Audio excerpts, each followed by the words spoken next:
Greetings, everyone. This is Rock and Roll Spot coming at you with the weekly comic book roundup. We've covered this week's Marvel books. Now it's time to move on to the distinguished competition with their probably one of their most well-known families of books. We're looking at this week's Bat books. Kicking things off, we've got Batman number 121. And before we get started, we don't just have one cover to look at, but two. As with the release of the Batman, DC is putting out a series of the Batman-inspired variant covers.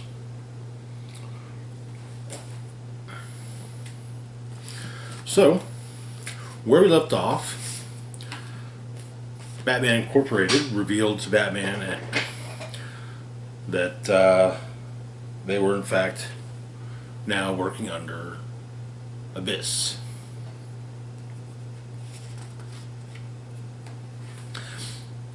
We begin with the issue begins with a flashback to when Bruce Wayne announced the formation of Batman Incorporated, with Lex making plans. So Lex and Batman are on top of the prison in Bandaniza, facing off against Abyss and Batman Incorporated. Kea shows up to arrest Abyss and called it backup. Abyss orders Batman Incorporated to kill Lex. While Lex and Batman fight Batman Incorporated,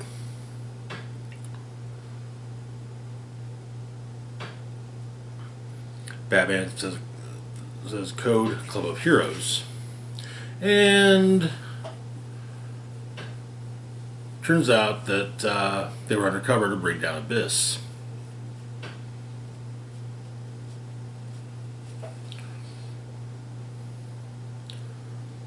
We find out that Lex created Abyss.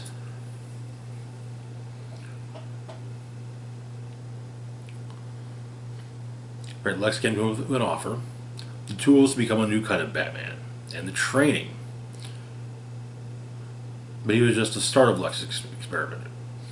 Lex thought he could find cities full of crime and create his own Batman, one loyal to him. But then Lex abandoned Abyss, left him to show Bandaniza how scary it can be in the dark. And so Lex knew his experiment would get away from him and sent a whole team of Batman to stop him.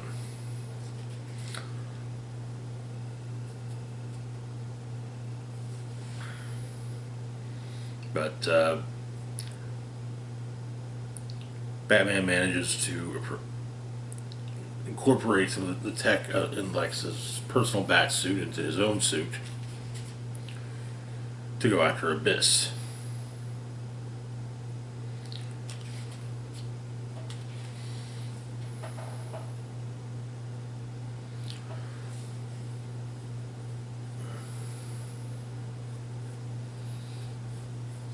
As Batman and Abyss fight, Batman states that while Abyss is good, he uses darkness as a crutch.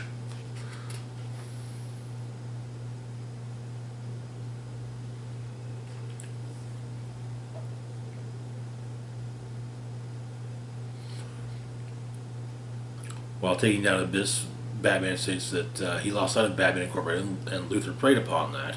But Batman didn't make Abyss, but he can still help Abyss. And as he's defeated, Abyss fades into the shadows. But Batman Incorporated had enough inside information that they found all the people Abyss had kidnapped. They've been taken so he could drown them in the dark, like he did with Batman, but it never stuck.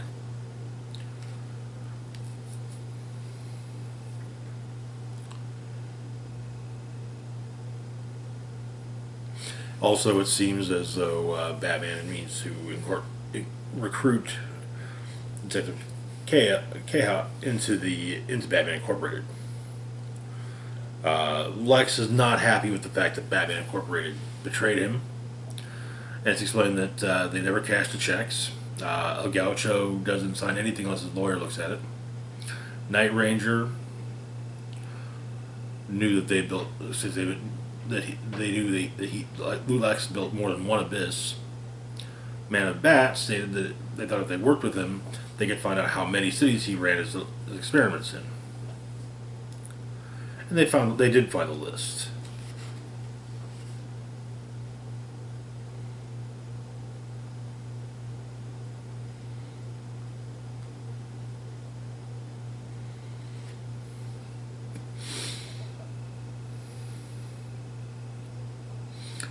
As Luthor walks away, Batman states to them that Lex lost control of Batman Incorporated, but he's off the hook. Doesn't mean he's happy about it.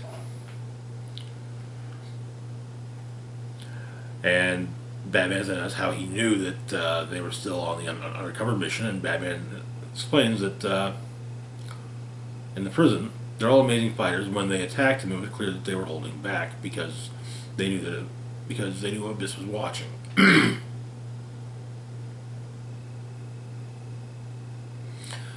Batman then asks who the body was, the fake Abyss, and it's explained it was a body stolen from the morgue. The Abyss case has been going on since Batman Incorporated first started, and Batman asked why they didn't call for help, and he's at El Gaucho. El Gaucho says, "Would you have come?" But Batman tells him that tells him good work, and that but he'll be in touch, but he's needed elsewhere first. As Oracle gets in contact with him about the events at Arkham's Tower.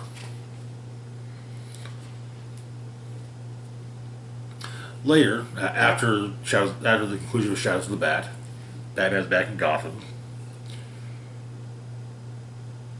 and he says to her that she's right. It's hard for him to celebrate the wins, and he's working on it.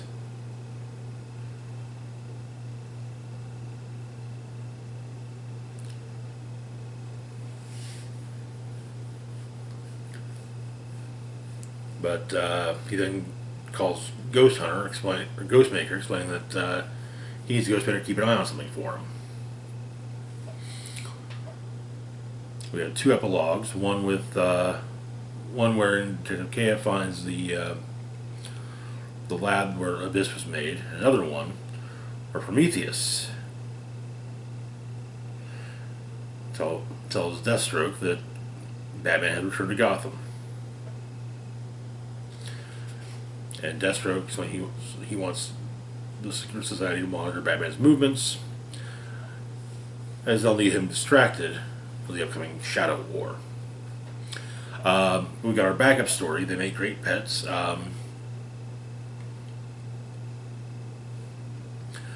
Mia's found her friend Lindsay in the sewers, surrounded by the Kappa. Apparently, Lindsay thinks that the cat. That the Kappas think that she's their mother. So as she came home to look after her grandfather and found them all over the house, she fed them, tried to make them behave, but they've been bringing her people.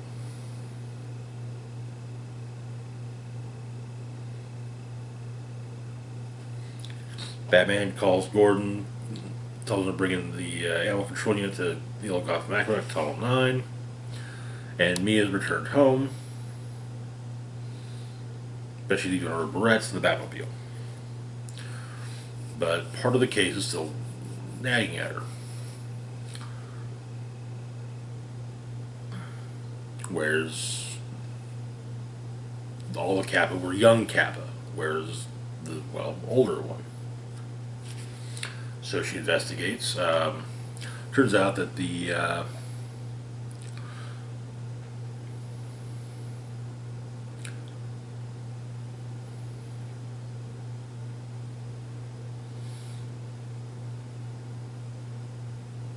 Mia contacts Batman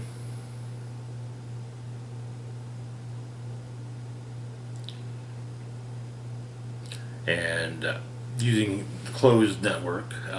But the Barrett, Matt, had a transmitter,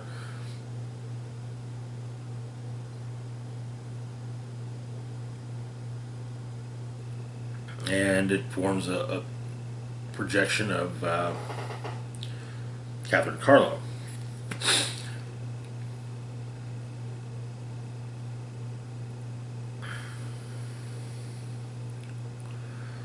But the projection explains that Mia thinks she knows what happened to Lindsay's grandfather, and that she might need backup. So Mia is at Lindsay's house, finds the grandpa as well as an older Kappa that the grandpa brought from Japan. Batman defeats the Kappa, saves Mia, and even briefly calls her Robin. But the projection of Catherine and Mia have a talk later, and she asks Mia if she still wants to be Robin, or if she feels it's worth feeling that way, and apparently Mia does. And that is where the issue ends. A good issue. I have to. I was surprised that how the main story outline ended. Abyss will definitely make for an interesting villain to see pop up in the future. But anyway, moving on to our next book, we've got Detective Comics number 1055. Where we left off in Shadows of the Bat, the tower was in chaos.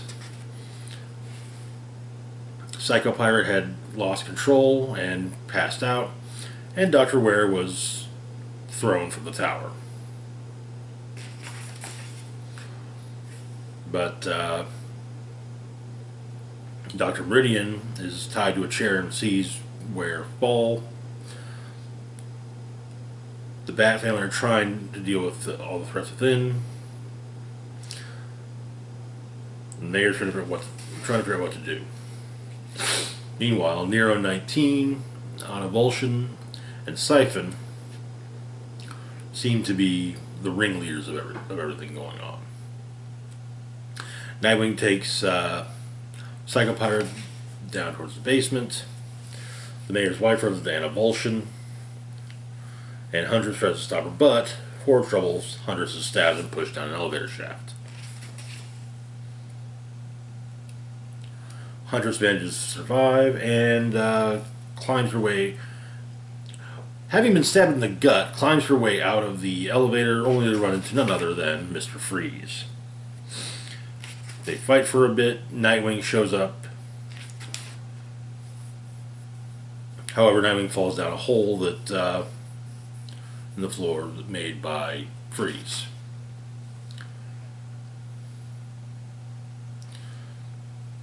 The mayor's wife, meanwhile, has run into Psycho Pirate. Nightwing, however, has run into someone much less amenable.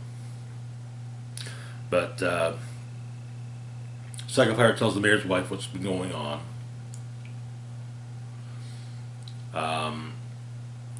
He was the one who was supposed to make the whole thing work. But he failed, and now his friend, Dr. Ware, is dead. But Siphon and so on have been asked for their demands, and thinking for a second, there's a helicopter, one for every patient, and $1 million. However,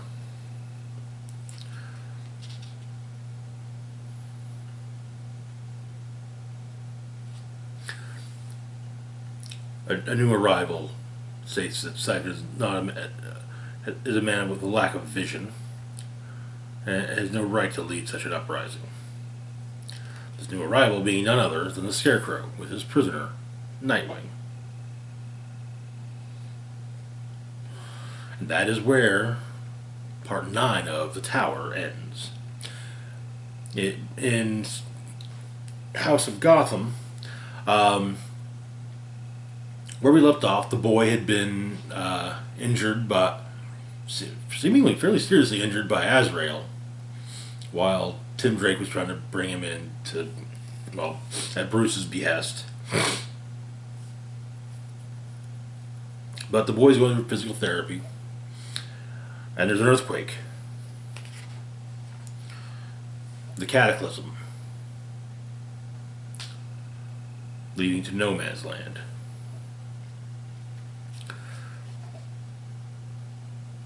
Weeks later, the boy is part of a group of survivors led by a man calling himself the Poet. But someone, apparently, someone big, has stolen a bunch of food from the group. So the boy just has to go get it back. The thief is revealed to be none other than Killer Croc, whom the boy knows from Arkham.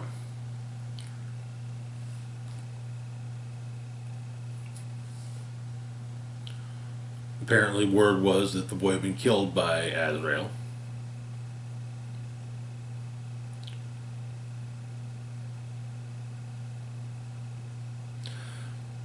Croc assumes that the boy came to kill Croc for taking his food, but the boy says he came to talk.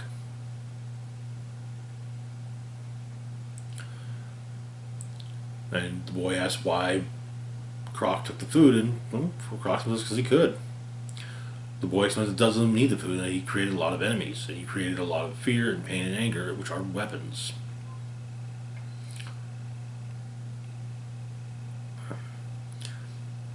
Of course, Croc doesn't think that's such a word about it, as he puts it, an army of lost boys, and the boy says that, Croc should be afraid of that. All of them hating him, hunting him. At some point he'll slip up and they'll be there. So Croc says, well, I kill you right now. And the boy says, you can, but it won't change anything. There's an army of them and they'll never stop coming. So he has a choice. Kill them and watch his back, or stand with them and they watch it for him. And so he returns to the camp. There's some of the food. So a deal was made.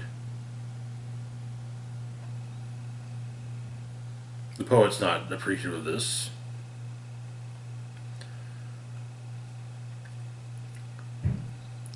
And the boy does explain that the Poet was part of the deal, as a growl is seen from off-panel.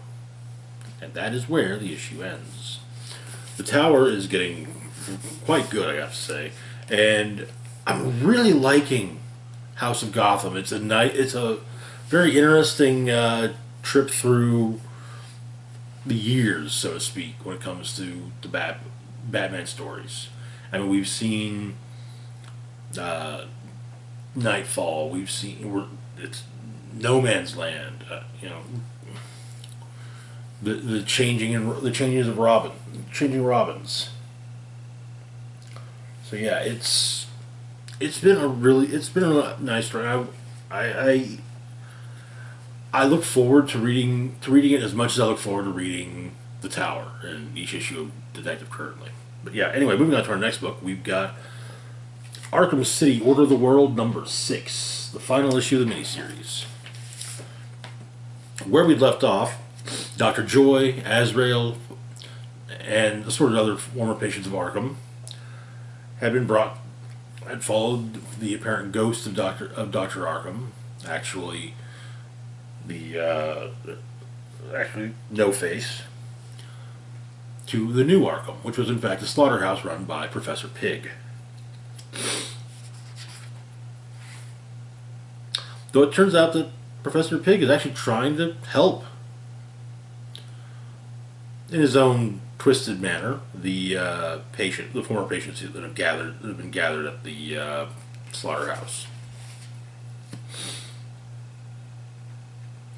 And Dr. Joy is also basically serving as a doctor again, but apparently the idea she's told that they plan to let Azrael out. She talks to Ten-Eyed Man.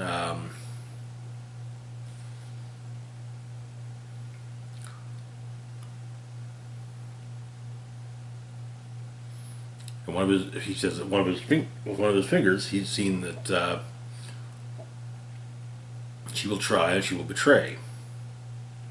But he states that it doesn't matter what happens because in his new cell he's protected. But she checks in with all the other former patients who are actually seemingly doing well. The only patient who's actually locked up is Azrael. Until Pig and No Face let him loose. And, in fact, No Face even brings Azrael's flaming sword. And so Azrael does what Azrael does, and yeah. Basically goes after all the inmates. However, Dr. Joyce called the police, who arrived too late to really save anyone.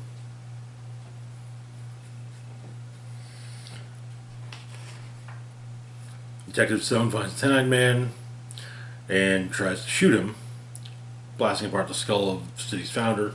But also, when he tries to shoot again, however, Dr. Joy gets in the way and takes the bullet for the Ten-Eyed Man, who then escapes.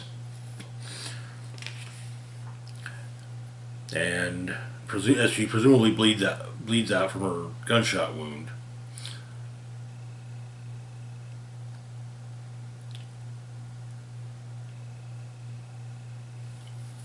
she reflects on the fact that Ten-Eyed Man is free and not in pain, and that perhaps for tonight, for her, that is enough. And that is where the series ends. This was an interesting book. I've been saying this for months. I think it would have worked a lot better as a single volume graphic novel, but that's just my thoughts on the matter. Anyway, moving on to our next book, we've got Batman: Killing Time, #1. So this is set in the earlier days of Batman being operational.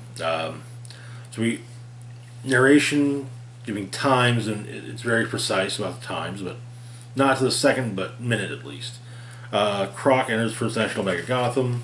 Guys, previously the security guard was at the Iceberg Lounge watching one of the dancers, and is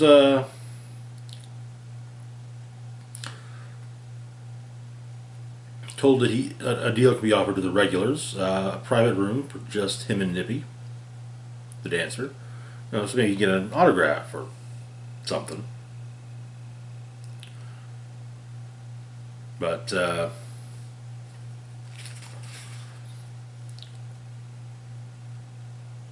about an hour earlier, across on the east side of town, Selena Kyle is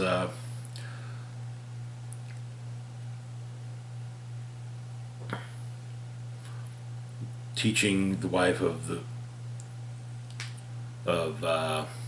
bank president Mr. Barrington, is giving her some tennis lessons.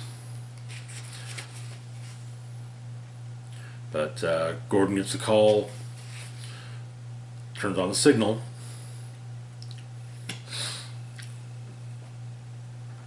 and after the tennis lesson, Selena, having tea with her client, Selena notes that there are 2 bodyguards, and the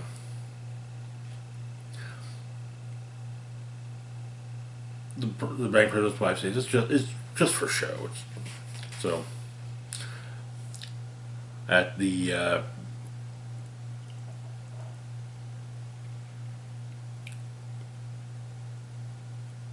bank president's office, the Riddler has shown up, but he's about to get a call from his wife, and he highly encourages the bank president to take it. Batman shows up at the bank being robbed. There's also a flashback where the Penguin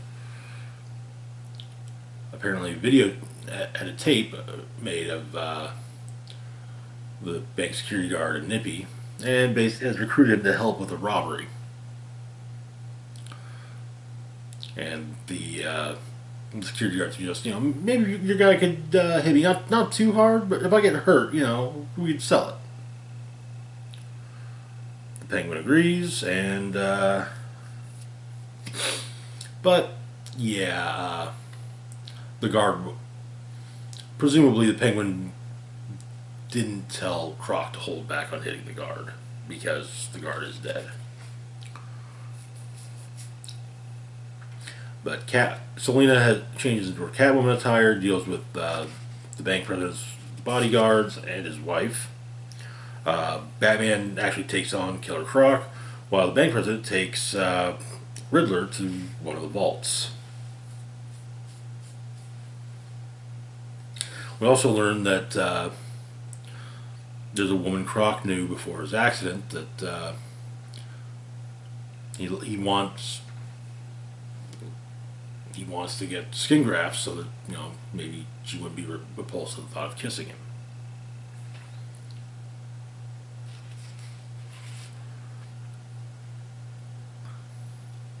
But in the vault, the Riddler gets the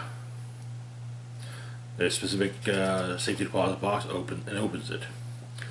Catwoman manages to scare the bank president's wife enough so that she leaves a message for the bank president. Batman manages to take down Croc. Riddler and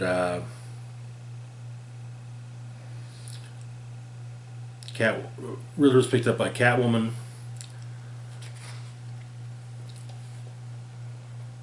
Croc's friend is brought a bag full of money with the instructions of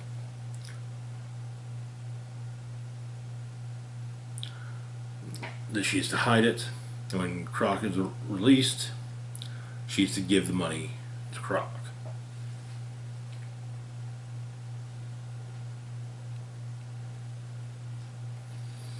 That night, Penguin, Catwoman, and Riddler meet up, as Penguin had hired them for the job.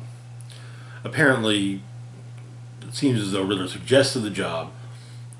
Penguin didn't think it was possible, saying that, and apparently Riddler quotes him saying, "Riddler, it's impossible." "No, it's not. It just takes coordination.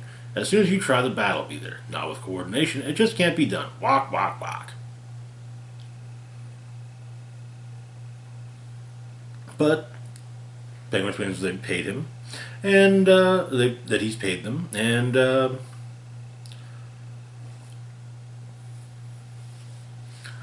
Riddler notes that this is supposed to be a friendly meeting, so no weapons. Yet Penguin has an umbrella. Of course, it was raining earlier. It's just a normal umbrella. So Riddler says, "Well, you wouldn't mind if I were to hold on to it then, right?" There's a flashback to ancient Greece. A play being performed, the Bacchae, performed by Euripides' son, the son of Euripides, being watched by a woman, imagining the events described in the play. In the present, Riddler savagely beats Penguin with his umbrella, finishing off by saying, "Give a man a fish, he eats for a day. Give a man a poison fish, he eats for a lifetime. However, the signal has gone up." And Riddler and Catwoman leave. Batman meets with Gordon on the roof of the GCPD. Tells him what's happened about the robbery. And Batman asks if it was a specific vault, and yeah, it was that vault. And as Batman pulls his vanishing act, Gordon asks if is what was taken from the vault something that he needs to worry about, and that is where the issue ends. This is actually this is definitely an interesting story so far. I'm definitely looking forward to seeing how it plays out. Moving on to our last book for the moment, we've got Dark Knights of Steel, number 5. Where we left off, the Kingdom of Storms and the Kingdom of El seem to be getting ready for war.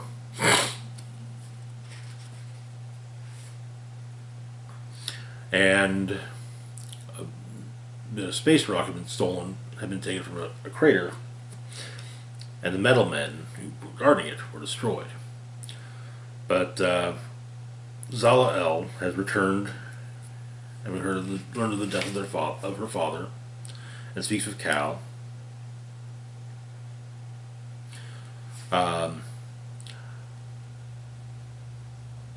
The El's court jester, Harley Quinn, goes into Hob Forest and asks the Lady of the Woods, Poison Ivy, if she would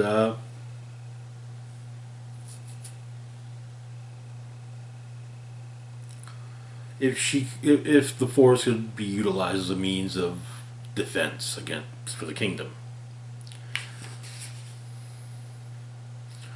And Ivy states that she will do what she can to protect Ivy, or to protect Harley.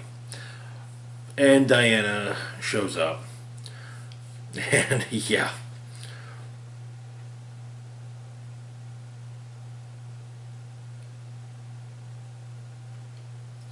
But Ivy promptly restrains Diana. And it does explain she's there to see Zala. And so Harley asks if Diana means Zala harm.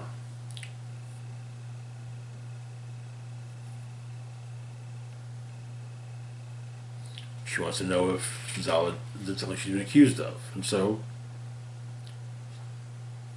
But Zala shows up, and her and Diana talk. Apparently it was not Zala who killed the prince.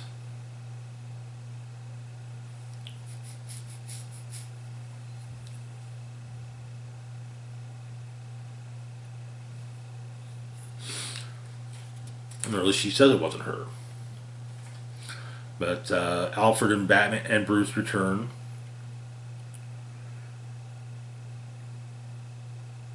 With the chunk of kryptonite wrapped in the armor of the Metal Man Lead. But Bruce tells Cal what Jor-El told him. That the two of them are brothers.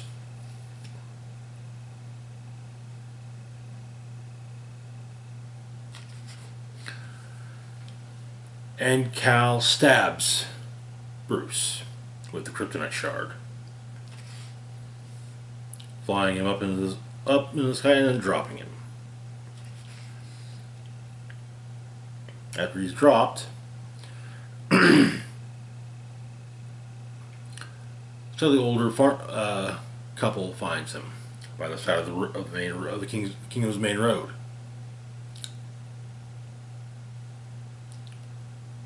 They remove the kryptonite shard from him and take him in to take care of him. But he asks not to be taken to the palace. The farmers, Jonathan and Martha Kent,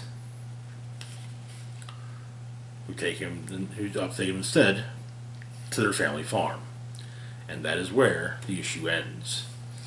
I'm really loving this too. Tom Taylor does excellent alternate reality stuff. I mean, between this, DC's Dark Ages for Marvel, yeah, just knocking it out of the park with that kind of stuff.